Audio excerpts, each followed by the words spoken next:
Air India Boeing విమానాలను వాడుతుంది. Air India మరోసారి ప్రమాదానికి గురైందనే వార్త ఇప్పుడు ప్రపంచాన్ని కుదిపేసింది. ఈ బోయింగ్ విమానం గతంలో కూడా గత డిసెంబర్లో సాంకేతిక లోపం తలెత్తడంతో అత్యవసర ల్యాండింగ్ చేశారు అనే సమాచారం కూడా ఉంది. 300 మంది ప్రయాణికులు అప్పుడు ఉన్నారు. ఇప్పుడు 242 మంది ప్రయాణికులతో వెళ్తున్న ఈ విమానంలో 2 ఇంజన్లు ఉన్నాయి. ఆ 2 ఇంజన్లు ఒక్కసారి షట్ డౌన్ అవడానికి కారణం ఏంటో తెలియడం లేదు. AI-171 ప్రమాదంలో మరో కొత్త కోణం కూడా వెలుగులోకి వస్తుంది. It's breaking news. AI-171 విమాన ప్రమాదంలో మరో కొత్త కోణం. ఇదే విమానంలో ఢిల్లీ నుంచి అహ్మదాబాద్ వచ్చారు ఆకాష్. విమానంలో పరిస్థితులు సరిగా లేవు అంటూ వీడియో తీశాడు ఆకాష్ అనే ప్రయాణికుడు. ఎయిర్ ఇండియాకు ఫిర్యాదు కూడా చేశాడు ఆకాష్. ఆ విమానంలో ఏసీలు పని చేయడం లేదని, అంత అస్తవ్యస్తంగా ఉంది అని ఆకాష్ చెప్పాడు. నిజానికి అదే విమానంలో ఢిల్లీ నుంచి అహ్మదాబాద్ వచ్చాడు. ఆ విమానం ఢిల్లీ నుంచి అహ్మదాబాద్ వచ్చి అహ్మదాబాద్ నుంచి లండన్ వెళ్తుంది. ఈ విమానానికి ఢిల్లీ నుంచి లండన్ వెళ్ళే ఈ విమానానికి అహ్మదాబాద్లో హాల్ట్ ఉంది. అదే విమానంలో చూసారా, ఆ విమానమే బయలుదేరిన తర్వాత ఆకాష్ అనే ఒక ప్రయాణికుడు వీడియో తీశాడు. వీడియో తీసి దాన్ని సోషల్ మీడియాలో పోస్ట్ చేశాడు. ఇప్పుడు మీరు చూస్తున్న ఈ విమానం, ఈ ప్రమాదానికి గురైన విమానం ఢిల్లీ నుంచి బయలుదేరింది. ఢిల్లీ నుంచి లండన్కి బయలుదేరింది. మధ్యలో అహ్మదాబాద్లో హాల్ట్ ఉంది. అహ్మదాబాద్ వచ్చేసరికి అందులో ఏసీలు పని చేయడం లేదు, అస్తవ్యస్తంగా ఉంది. అందులో ఆ స్క్రీన్స్ కూడా పని చేయడం లేదని చెప్తున్నారు. దాన్ని పూర్తిగా వీడియో తీసి పోస్ట్ చేశాడు. అదిగో చూడండి ఒకసారి, ఆ ఏసీ స్విచెస్ కూడా పనిచేయడం లేదు. దీన్ని వీడియో తీసి పోస్ట్ చేశాడు. ఎయిర్ ఇండియాకు ఫిర్యాదు చేసినా పట్టించుకోలేదు అని ఆకాష్ అనే ప్రయాణికుడు అంటున్నాడు. ఏసీలు పని చేయడం లేదంట. మరి ఏసీలు ఎందుకు పని చేయలేదు అనే విషయంపై కూడా ఇప్పుడు అనుమానం వ్యక్తమవుతుంది. ఇలాంటి విమానాన్ని ఎలా నడుపుతున్నారో అర్థం కాలేదు అంటూ ఎయిర్ ఇండియాకు ఆకాష్ ఫిర్యాదు చేశాడు. అహ్మదాబాద్ నుంచి బయలుదేరిన ఒక 5 నిమిషాల్లోనే ఆ విమానం క్రాష్ ల్యాండ్ అయింది. విమానం కూలిపోయింది. అందులో ఉన్న 242 మంది ప్రయాణికులు ప్రాణాలు గాల్లో కలిసిపోయాయి. వాళ్లతో పాటు అక్కడ ఉన్న మెడికో ఆ విమానం ఒక హాస్టల్లోకి దూసుకుని వెళ్ళిపోవడంతో ఎంతమంది మెడికోలు చనిపోయారో కూడా అర్థం కావడం లేదు. అందుకే ఇది భారతదేశ చరిత్రలోనే అత్యంత విషాదకరమైన విమాన ప్రమాదంగా చెబుతూ ఉన్నారు. భారతదేశ చరిత్రలోని ఎన్నో విమాన ప్రమాదాలు మనం చూసాం. ఇటీవలి కాలంలో తరచూ విదేశాల్లో కూడా విమాన ప్రమాదాలు జరుగుతున్నాయి. అమెరికాలో కూడా ఎన్నో విమాన ప్రమాదాలు తరచూ జరుగుతున్నాయి. వారానికి ఒక విమాన ప్రమాదం అన్నట్టుగా మనం వార్తలు చూస్తూ ఉన్నాం. కానీ ఇప్పుడు భారతదేశంలో, మన దేశంలోనే విమాన ప్రమాదాలు జరిగాయి. కేరళలో విమాన ప్రమాదం జరిగింది. అప్పట్లో మ్యాంగ్లూరులో విమాన ప్రమాదం జరిగింది. అవి రన్వే పై నుంచి స్కిడ్ అయి లోయలోకి దూసుకుని వెళ్ళిపోవడంతో ప్రమాదాలు జరిగాయి. పేరేంటి? భూపేంద్ర పటేల్.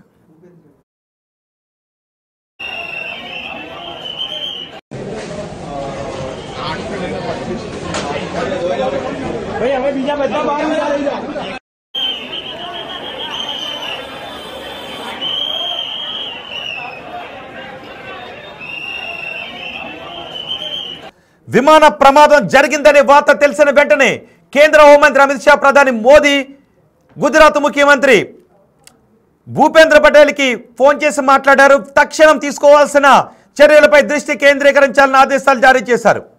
భూపేంద్ర పటేల్ హాస్పిటల్ దగ్గరకు వస్తున్న దృశ్యాలు మీరు బిగ్ టీవీ స్క్రీన్ పైన చూస్తున్నారు.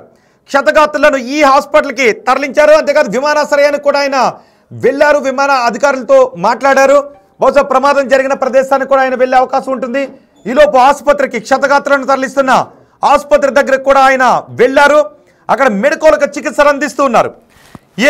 ఈ విమానం ఏ భవనంలోకి అయితే దూసుకుని వెళ్ళిపోయిందో ఆ భవనంలో మెడికోలు ఆ సమయంలో భోజనం చేస్తూ ఉన్నారు.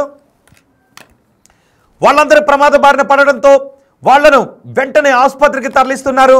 ఆ హాస్పిటల్కి భూపేంద్ర పటేల్, గుజరాత్ ముఖ్యమంత్రి వెళుతున్న దృశ్యాలు మీరు బిగ్ టీవీ స్క్రీన్ పైన చూస్తున్నారు. ప్రమాదం జరిగిన ప్రదేశంలో ఇప్పటికీ హృదయ విదారక దృశ్యాలు కనబడతాయి. చూడండి ఒకసారి బిగ్ టీవీ స్క్రీన్ పైన. గాయపడ్డ వ్యక్తిని, విమాన ప్రమాదం కారణంగా గాయపడ్డ వ్యక్తిని ఆసుపత్రిలో పరామర్శిస్తున్నారు. బహుశా వీళ్ళు ఆ బిల్డింగ్లో ఉన్న వ్యక్తులు. అక్కడ చాలా భవనాలు, కార్లు దగ్ధమైపోయాయి. చాలా భవనాలు అగ్నికి ఆహుతైపోయాయి. చాలా కార్లు అగ్నికి ఆహుతైపోయాయి. అందులో ఉన్న ప్రయాణికులు అగ్నికీలలో చిక్కుకుని బొగ్గు ముక్కలను మాడిపోయారు. ఆ భవనాల్లో ఉన్న మెడికోలు కూడా ఈ విమాన ప్రమాదం కారణంగా మృత్యువాత పడ్డారు. ఇదిగో ఆ గాయపడిన వ్యక్తిని అడిగి తెలుసుకుంటూ ఉన్నారు. సరిగ్గా క్షణంలో ఏం జరిగింది, ఎక్కడ ఉన్నావు, ఇప్పుడు ఎలా ఉంది అని. గుజరాత్ ముఖ్యమంత్రి ఆసుపత్రి దగ్గరకు వచ్చి క్షతగాత్రులను పరామర్శిస్తున్న దృశ్యాలు. ఈ క్షతగాత్రులందరూ కూడా కేవలం భవనంలో ఉన్నవారు మాత్రమే, ఆ విమానంలో ఉన్న ప్రయాణికులు కాదు, భవనంలో ఉన్న మెడికోలు ఈ ప్రమాద బారిన పడ్డారు. వాళ్ళను మాత్రమే ఇప్పుడు ఆసుపత్రికి తరలిస్తున్నారు. ఆ విమానంలో ప్రయాణిస్తున్న వాళ్ళు మాత్రం బొగ్గు ముక్కలుగా మారిపోయారని చెప్తున్నారు.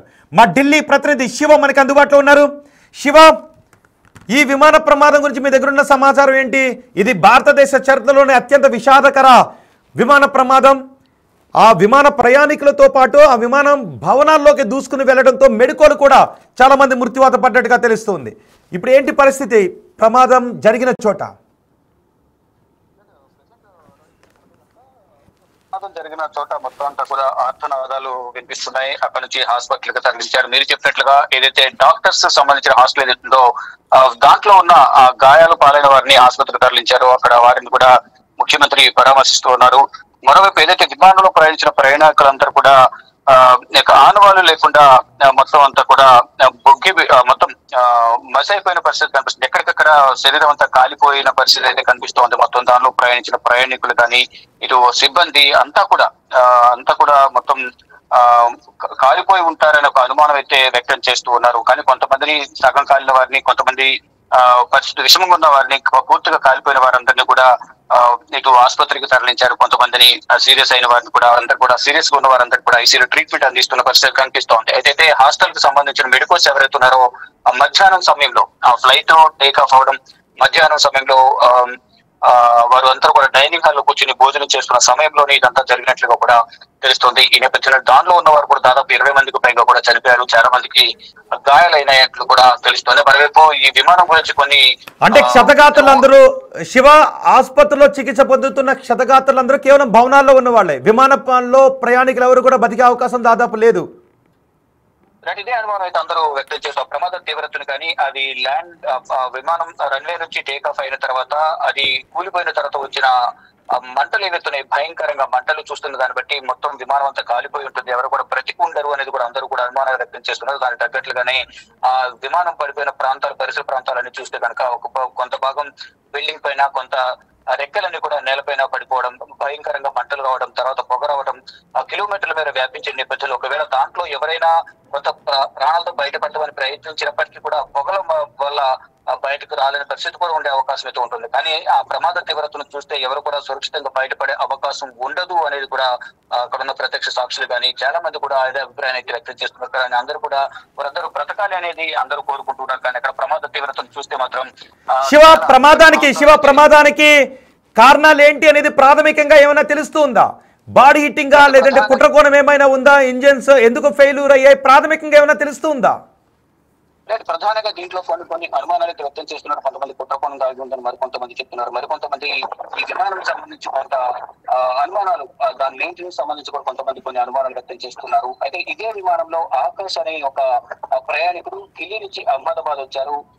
A171 ప్రమాదంలో కొత్త కోణం అనేది దాగి ఉన్నట్టు తెలుస్తుంది. ఇదే విమానంలో ఢిల్లీ నుంచి అహ్మదాబాద్ కు ఒక ప్రయాణికుడు ఆకాష్ అనే ప్రయాణికుడు వచ్చారు. ఆ ప్రయాణికుడు తీసిన వీడియో ఇప్పుడు కొంత చర్చనీయాంశమైంది. లోపల ఏసీ గానీ మెయింటెనెన్స్ గానీ ఏమీ బాగోలేదు అనేది కూడా వీడియో తీసిన ఆకాష్ అయితే సోషల్ మీడియా ట్విట్టర్ లో ఆయన పోస్ట్ చేశారు. ఎయిర్ ఇండియాకు కూడా ఫిర్యాదు చేశారంటూ కూడా ఆకాష్ తెలియజేశారు. ఏసీలు పనిచేయడం లేదని, అంతా కూడా అస్తవ్యస్తంగా ఉంది, ఇలాంటి విమానాన్ని ఎలా నడుపుతున్నారో అర్థం కావడం లేదంటూ కూడా ఎయిర్ ఇండియాకు ఆకాష్ ఫిర్యాదు చేశారు. అహ్మదాబాద్ నుంచి బయలుదేరిన కొద్దిసేపటికే ఈ ప్రమాదం జరిగిందంటూ కూడా ఆయన ట్వీట్ చేశారు. అయితే ఈ ప్రమాదంపై అనేక అనుమానాలు వ్యక్తమవుతున్నాయి. ఇందులో ఎయిర్ ఇండియా నిర్లక్ష్యం కూడా ఉందా అనే అనుమానాలు, అనేక ప్రశ్నలు తలెత్తుతున్న పరిస్థితి కనిపిస్తుంది. చిన్న తప్పిదం వల్లే వందల ప్రాణాలు పోయాయా అనే ప్రశ్నలు ఏమంటున్నారు, అనేక సందేహాలు వ్యక్తమవుతున్నాయి.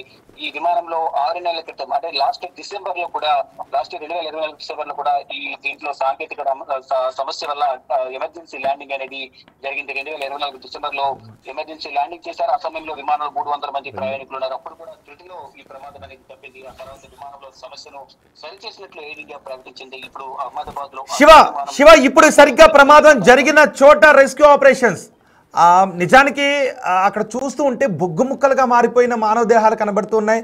హృదయం ద్రవించిపోయే దృశ్యాలు కనిపిస్తున్నాయి. హృదయ విదారకంగా కనిపిస్తూ ఉన్నాయి. ఆ ప్రదేశానికి ఎవరైతే ఆ విమానంలో ప్రయాణించారు, తమ వాళ్ళు ఆ విమానంలో ఎక్కారు అని సమాచారం ఉందో వాళ్ళంతా కూడా అక్కడికి వస్తున్నట్టుగా తెలుస్తుంది. కానీ అక్కడ అన్ని మాంసం ముద్దలే కనిపిస్తూ ఉన్నాయి. ఏంటి అసలు ప్రజెంట్ సిచ్యువేషన్ ఏంటి ప్రమాదం జరిగిన ప్రదేశంలో? ఎవరైతే కుటుంబ సభ్యులు లండన్ వెళ్తున్న వారి కుటుంబ సభ్యులు ఎవరైతే విమానంలో వారిని ఎయిర్పోర్ట్ వరకు వచ్చి లోపల వరకు చెక్ ఇన్ అయిన తర్వాత అక్కడి నుంచి వారందరూ కూడా లోపలికి వెళ్ళిపోయారని అందరూ భావించి ఇంటికి వెళ్లే లోపల ఈ ప్రమాదం జరిగింది అనేది కూడా అందరికీ సమాచారం వచ్చింది. ప్రమాదం అందరూ కూడా టీవీలో చూసి ప్రమాదం జరిగిందని వెంటనే హుటాహుటిన మళ్ళీ ఎయిర్పోర్ట్ కు తిరిగి వచ్చారు. కానీ ఆ ప్రమాదం జరిగిన ప్రాంతాన్ని శివ మీరు కొద్దిసేపు అందుబాటులోనే ఉన్నాడు. మీరు దృశ్యాలు చూస్తూ ఉన్నారు. మంటలను అదుపులోకి తీసుకొచ్చిన తర్వాత కూడా ఉన్న దృశ్యాలను ఇప్పుడు మీరు చూస్తూ ఉన్నారు. నిజానికి ఆ దృశ్యాల్లో చెప్పటానికి అవకాశం లేని విధంగా ఉంది. ఆ ప్రయాణికుల పుర్రెలు కొన్ని చోట కనిపిస్తూ ఉన్నాయి. ఆ ప్రయాణికుల కాళ్ళు చేతులు కొన్ని చోట్ల అక్కడ కనిపిస్తూ ఉన్నాయి. ఆ సగం కాలిపోయిన ప్రయాణికుల దేహాలు కనిపిస్తూ ఉన్నాయి. అంటే బహుశా విమానం క్రాష్ ల్యాండ్ అయ్యేటప్పుడు బహుశా అనౌన్స్ చేసి ఉంటారేమో, లోపల అందరూ ఒకసారి కంగారు పడి ఉంటారు.